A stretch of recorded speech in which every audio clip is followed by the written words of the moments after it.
पेड़ के नीचे ससुराल। तो तुमने अपने घर वालों से बात की? नहीं, अभी तक तो नहीं, बस सोच रहा हूँ इस संडे को कर लूँगा। संडे को कर लूँगा? तुम तो ऐसे बात कर रहे हो जैसे कोई मीटिंग है जिसे तुम्हें संडे को करना है। अरे थोड़ा तो उत्साह दिखाओ। तुम हमारी शादी की बात करने जा रहे हो अपने घर वालों से। पता नहीं वो लोग कैसे रिएक्ट करेंगे, गुस्सा करेंगे, तुम्हें मुझसे दूर कर देंगे या मुझे पैसे ऑफर करेंगे। ऐसा कुछ भी नहीं होने वाला है हमारी लव स्टोरी में निराली, क्योंकि मेरे घर वाले तुम्हें बिना किसी सवाल के अपना लेंगे। गुस्सा होना और दूर करना तो बहुत दूर की बात है, उल्टा वो लोग तो खुश होंगे कि मैंने उनकी मेहनत बचा ली और खुद ही लड़की ढूंढ ली। तुम्हारे घर वाले इतने चिल है क्या? सच में वो हमारे बारे में कुछ नहीं कहेंगे?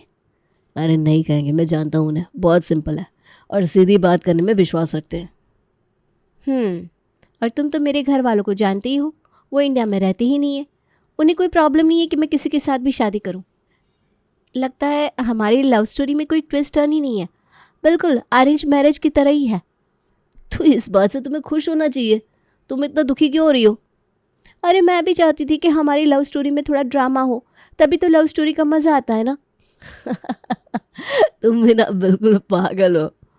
तो फिर कब बात कर रहे हो हमारी शादी की तुम्हारे माँ पापा से? बस कहा तो इस संडे ही बात कर लूँगा और जल्दी ही हम शादी भी कर लेंगे। फिर हमें यूँ बाहर मिलने की ज़रूरत नहीं है, फिर तो हम साथ साथ ही रहेंगे। हाँ, मुझे भी यूँ बाहर तुमसे मिलना अच्छा नहीं लगता। जब हमारा घर होगा तब हम सब साथ में रहेंगे, तुम्हारे माँ पापा, तुम्हारे भैया भाभी, हम दोनों। और हाँ, शादी के बाद मैं हमारे घर को बहुत अच्छे से डेकोरेट करूँगी, ठीक है? अरे तुम्हें जैसा चाहिए वैसा करना। लेकिन तुम्हारे माँ पापा कुछ कहेंगे तो नहीं अगर मैं पूरा घर डेकोरेट करूँ तो? अरे नहीं नहीं, वो कुछ नहीं कहेंगे। तुम हमारा घर देखोगी तो बहुत खुश हो जाओगी। तुम्हें पता है हमारा ये घर हमारे दादी के वक्त का है।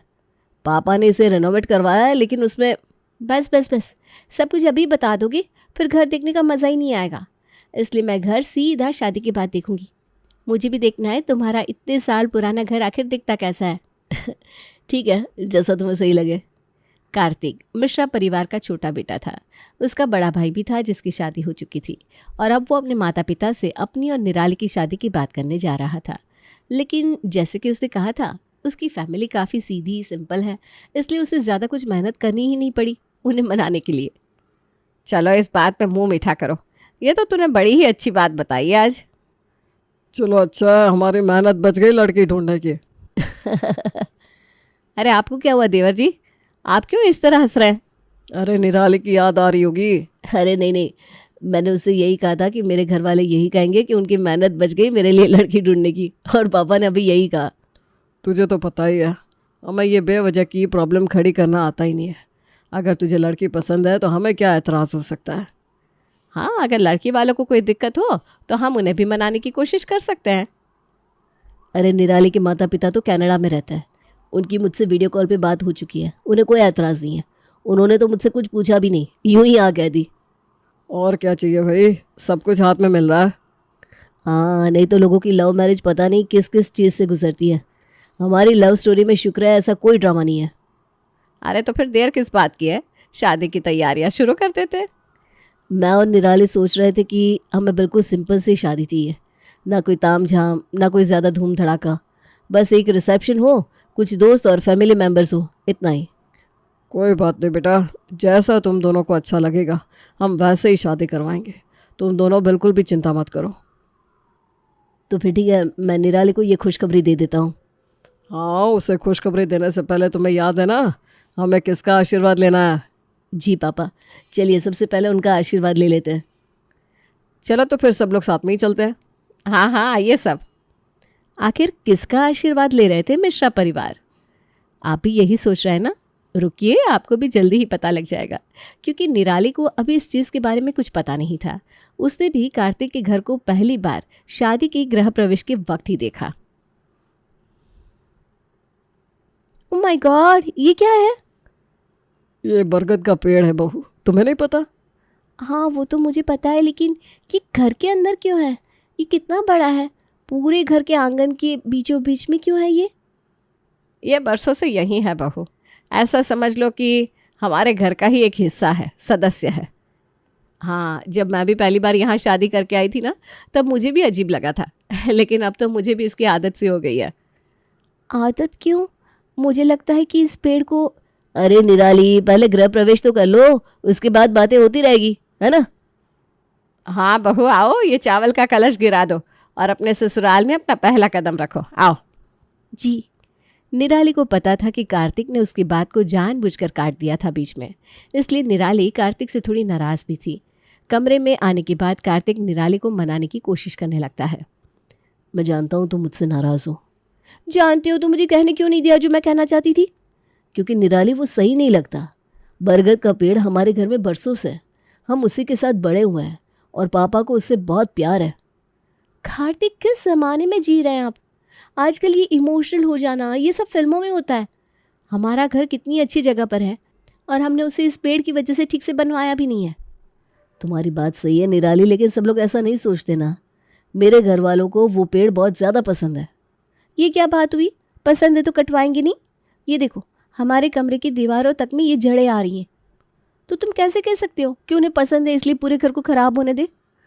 देखो, आज तुम्हारा पहला दिन है अपने ससुराल में और तुम हो कि हमारे बारे में सोचने की बजाय ये सब सोच रही हो।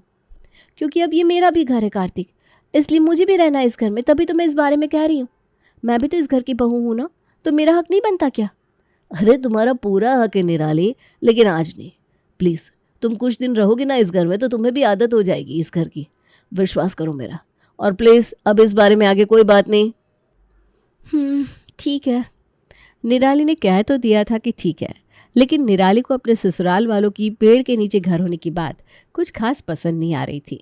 निराली रसोई में जा रही थी, तभी पेड़ के ऊपर बैठे पक्षी ने उस पर कचरा फेंक दिया। अरे ये पक्षी घर के अंदर क्या कर रहा है? अरे बहू, वो पेड़ है ना घर में, तो पक्षी तो आते ही है। इस वजह से मेरी ड्रेस खराब हो गई। आज मेरा पहला दिन था, इसलिए मैंने अपनी फेवरेट ड्रेस पहनी थी, वो भी इस पेड़ की वजह से ख़राब हो गई। अरे कोई बात नहीं, तुम ड्रेस बदल कर आ जाओ, ये मुझे दे दो, मैं साफ़ कर देती हूँ। इस पेड़ के यहाँ होने से कितने सारे पक्षी आते होंगे, पूरा घर भी गंदा करते होंगे। आप लोग कैसे सहन कर लेते हैं? मैं तुम्हारी बात को समझता हूँ बहू, लेकिन जिस तरह ये हमारा घर है उसी तरह पेड़ पक्षियों का भी घर होता है, हम उन्हें कैसे रोक सकते हैं? अरे पेड़ कटवा कर, और क्या? मुझे तो समझ में नहीं आ रहा, आप सबने इस पेड़ को इस घर में रखा ही क्यों है? अरे बेटा, पक्षियों पर इतना गुस्सा मत उतारो, जाओ ड्रेस बदल लो। हाँ बहू, तुम कुछ दिन इस घर में रहोगी ना, तो अपने आप ही तुम्हें ये सब अच्छा लगने लगेगा। ये पक्षियों का चहकना, आंगन में आ रही पेड़ की ठंडी ठंडी हवा, ये खिसकोलियाँ, सब कुछ। ऐसा कुछ नहीं होने वाला मम्मी जी। सच बताऊँ तो मुझे लगता है कि हम बेवकूफ़ी कर रहे हैं इस पेड़ को यहाँ रख कर। निराली प्लीज़ अब जाओ और ड्रेस बदल कर आ जाओ। लेकिन मैंने कुछ गलत तो नहीं कहा। मैंने कहा ना ड्रेस बदल कर आ जाओ, तब तक हम सब नाश्ते पर तुम्हारा इंतज़ार कर रहे हैं। निराली को ये पेड़ पहले दिन से ही खटक रहा था, लेकिन उसके ससुराल वालों को तो उस बरगद के पेड़ से न जाने कौन सा लगाव था, जो वो लोग उसे कटवाने को तैयार ही नहीं थे। वो लोग उस पेड़ का मज़ा ले या ना ले, लेकिन उनकी पड़ोसन बरगद के पेड़ का पूरा मज़ा लेने उनके घर आ जाती थी। अरे सविता, सच में तुम्हारे यहाँ के पेड़ की छाँव कितनी ठंडी है, तभी तो मैं रोज़ यहाँ आती हूँ। साक्षी भाभी, ये रोज़ यहाँ आ जाती हैं और ऐसे बात करती हैं जैसे इनके घर में तो छाँव आती ही नहीं है। रेगिस्तान में है क्या इनका घर? अरे छोड़ो ना, उनकी आदत है बस ये कहने की। वो रोज़ इस पेड़ का बहाना करके आती है और चाय, नाश्ता, सब्जी सब कुछ यहाँ से लेकर जाती है। अरे साक्षी बहू, नई बहू के साथ मिलकर पकोड़े बना रही हो क्या? बड़ी अच्छी खुशबू आ रही है। तेरी नाक तो बड़ी तेज है रेखा। अरे अब क्या करे, अपना अपना टैलेंट है बस। अरे ज़रा चखा तो दे पकोड़े, देखो तो सही कैसे बनाती है नई बहू पकोड़े। जी आंटी, अभी लाती हूँ। और पकोड़े के साथ चाय भी चढ़ा देना। और सुन, ज़रा अदरक ज़्यादा डालना, चाय का मज़ा नहीं आता अदरक के बिना। मैं तो कहती हूँ नमक ही मिला देते हैं चाय में। अरे छोड़ो ना, इनका रोज़ का है। निराली को पड़ोसन का रोज़ रोज़ आना अच्छा नहीं लगता था। रेखा जब भी आती तब घर से नाश्ता और चाय करके ही जाती, क्योंकि उसके पास बहाना था निराली के ससुराल में पेड़ होने का। अगर ये पेड़ नहीं होता तो ये सब होता ही नहीं। तुम फिर से शुरू हो गई निराली। तुम्हें कितनी बार समझाना पड़ेगा कि इस पेड़ के बारे में ऐसी बातें मत क्या करो। क्यों ना करो? तुम्हें पता भी है इस पेड़ के होने से घर में कितनी दिक्कत हो रही है। फिर वही बात, तुम समझ क्यों नहीं रही हो? हाँ, मैं नहीं समझ रही हूँ, क्योंकि मुझे ये बेवकूफ़ी लग रही है कि मेरा ससुराल इस पेड़ के नीचे है। ऐसा लगता है कि ये पेड़ ही मेरा ससुराल है। मैं नहीं रह सकती इस घर में ऐसे। अगर तुम चाहते हो कि मैं इस घर में रहूं तो तुम्हें इस पेड़ को कटवाना ही पड़ेगा। निराली, ये कैसी बचकाना बातें कर रही हो तुम? ठीक है, तो रहो तुम इस पेड़ के साथ, क्योंकि मैं जा रही हूँ इस घर से। अरे निराली, रुक जाओ बेटा। नहीं पापा जी, मैं अब और ये बेवकूफ़ी नहीं सहन कर सकती, प्लीज़। ठीक है, मैं ये पेड़ कटवा दूंगा। पापा, आप ये कैसी बात कर रहे हैं? अरे आप ये क्या बोल रहे हैं? मैं ये पेड़ कटवा दूंगा। इससे पहले तुम इस पेड़ के इस घर में होने की वजह तो सुन लो, उसके बाद जो तुम्हारा फैसला होगा मुझे मंजूर है। ठीक है, बताइए क्या वजह है इस पेड़ के इस घर में होने की? आज तुम जो ये बड़ा सा मकान देख रही हो, इतने कमरे देख रही हो, ये सब जो कुछ भी आज मिश्रा परिवार के पास है, कुछ बरसों पहले ऐसा कुछ भी नहीं था। कुछ सालों पहले हम जिस गांव में रहते थे, पिपली गांव, वहाँ बाढ़ आ गई। पूरा का पूरा गांव उस बाढ़ का शिकार हो गया। मेरे पिताजी भी बाढ़ में चल बसे। हमारा घर, ज़मीन, सब कुछ ख़त्म होने के बाद मेरी माँ मुझे और मेरी छोटी बहन को जैसे तैसे करके शहर में ले आई थी। लेकिन हमारे पास एक फूटी कौड़ी तक नहीं थी और ना ही कोई सहारा था। हमने कितने लोगों से मदद मांगी, लेकिन किसी ने हमारी मदद नहीं की। चलते चलते माँ हमें इस बरगद के पेड़ के नीचे ले आई। इसकी छाँव में मैं और मेरी बहन ने राहत की सांस ली। जब हमारे पास रहने की कोई जगह नहीं थी, तब मेरी माँ ने इस पेड़ के नीचे अपनी साड़ी को बांधकर एक छोटा सा घर बना दिया और यहाँ जितनी गाय आती थी उनके गोबर के उपले बनाकर बेचने लगी। उसी से हमें कुछ पैसे मिल जाया करते थे। सुबह यही पक्षी हमें उठाते और गाना सुनाया करते थे। तपती धूप जब हमें जलाती, तब यही छाँव हमें बचाती थी। इस पेड़ के पत्तों की मदद से हम पत्तों का बिछौना बनाकर बेचा करते थे, जिससे हमने अपनी गरीबी को कुछ हद तक दूर किया। ये पेड़ केवल एक पेड़ नहीं है, मेरे लिए ये एक पिता के साये की तरह है, जिसने हमारा साथ कभी नहीं छोड़ा। और मेरी माँ ने भी इसी पेड़ के नीचे अपने अंतिम श्वास लिए थे। इसलिए हमारे लिए पेड़ घर में किसी बुज़ुर्ग की छाया की तरह है और इसीलिए हमारे घर में हर कोई इसका आशीर्वाद लेता है, कोई भी शुभ कार्य करने से पहले। लेकिन अगर तुम्हें लगता है कि इस पेड़ की वजह से काफ़ी दिक्कत है, तो मैं इसे कटवाने के लिए तैयार हूँ। मुझे माफ़ कर दीजिए पापा जी, मैंने बिना सोचे समझे, बिना आपकी इमोशंस की परवाह किए पता नहीं क्या क्या कह दिया। मुझे माफ़ कर दीजिए। लेकिन अब मैं समझ सकती हूँ कि ये केवल एक पेड़ नहीं है, बल्कि बुज़ुर्गों का साया है, उनका आशीर्वाद है हम पर। और मैं बेवकूफ़ उसे ही कटवाने की बात कर रही थी। मुझे माफ़ कर दीजिए पापा जी। तुम्हारी गलती नहीं है बहू।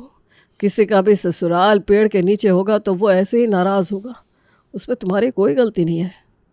लेकिन अब मुझे गर्व है कि मेरा ससुराल पेड़ के नीचे है, जहाँ बड़ों का आशीर्वाद है, उनकी मेहनत है। आप तो क्या, लेकिन हम में से कोई भी इस पेड़ को आज के बाद नहीं काटेगा। मैं तो मेरे बच्चों को भी यही कहूँगा कि इस पेड़ को कभी ना काटे। ये पेड़ नहीं है, हमारी छत है, जिसने हमें हर दुख से बचाया है। पापा जी, आज मैं भी इनसे आशीर्वाद लेना चाहूँगी और यही आशा करूँगी कि आप सबकी तरह ये भी मुझे दिल से अपनाएंगे। ये देखो कैसे पत्ते गिर रहे हैं, इसका मतलब इन्होंने भी तुम्हें अपना लिया है। चलो आज सब मिलकर इनसे आशीर्वाद लेते हैं, आओ। निराली को जिस पेड़ से इतनी दिक्कत थी, अब उसी पेड़ के नीचे बैठना उसे बहुत अच्छा लगता था। साक्षी भाभी, कितना अच्छा लग रहा है ना, ये चिड़ियों की आवाज़, कोयल के गीत, ये ठंडी ठंडी हवा चल रही है। मैं पागल थी जो ये सब नहीं देख रही थी। तुम्हारी गलती नहीं है। हम बाहरी चीज़ों में इतना खो जाते हैं आजकल कि असली खुशी को महसूस ही नहीं कर पाते। एसी की हवा हमें बंद कमरे में बांध देती है और इन पेड़ों की हवा हमारे मन को ठंडक पहुंचाती है। आपने बिल्कुल सही कहा। मैं इस पेड़ को सजाने के लिए कुछ लाइट्स लेकर आऊँगी कल, और फिर हम मिलकर इसे सजाएंगे। ठीक है। अरे आज क्या बनाया है? अरे रेखा आंटी, आइए आइए, आज तो मैंने कचौरियाँ बनाई है। आइए मेरे पेड़ के नीचे ससुराल के मज़े लीजिए आप भी। क्या बात है, आज बड़ी चहक रही है छोटी बहू। क्योंकि मैं बहुत खुश हूँ, आखिर इतना प्यारा सा है मेरा पेड़ के नीचे ससुराल। आप बैठिए, मैं अभी कचौरी और चाय लेकर आती हूँ।